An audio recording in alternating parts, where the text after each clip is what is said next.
Rolling.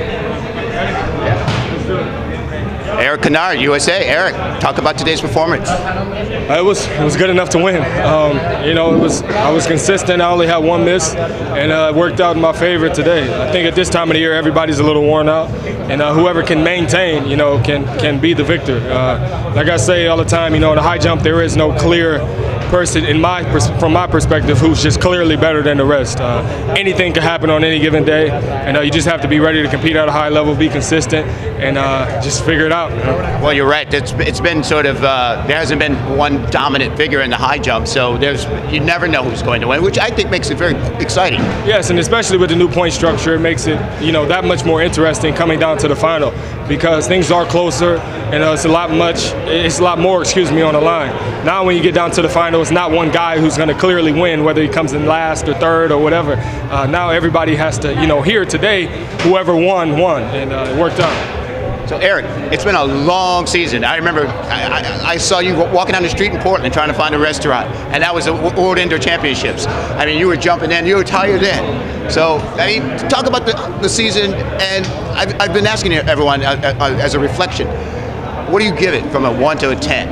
I would give myself a 6. I think for me, the Olympic Games is very important, and I think I underperformed to my standards. I've been consistent all year, and I was able to go out there and be consistent and jump 233, but that fell short for me. 233 took bronze, but I came in 6th. So I think it's very important to be, progressive in my own process and figure things out. So going into the World Championships next year, I have a better shot to get things done. And there's that guy right there. Yeah, and that guy is crazy. I didn't think for a second that he was going to miss. I left it in his hands, and I thought for sure he would make it, so it kind of worked out for me. Well, it's been that kind of a season, as we were saying. I mean, somebody can pull the rug up under you really quick. So, going out of this season, are you going to have an intense indoor season next year? I haven't decided yet. I didn't have much of an intense indoor season this year, but I did jump a little bit. I think I had 3 or 4 meets, including the World Indoor Championships. And I think for me, I love competing at the U.S. Indoors, and it's more of a pride thing, because I don't want anybody else to win it.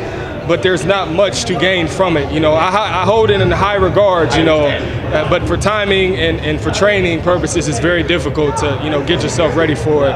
Once I don't put on spikes until, January, February. So, but hopefully I can still, get in shape really quick and go and defend the title and keep the momentum going. Well, this 2017 is kind of a strange year because it's the last in what I call the 3-year cycles.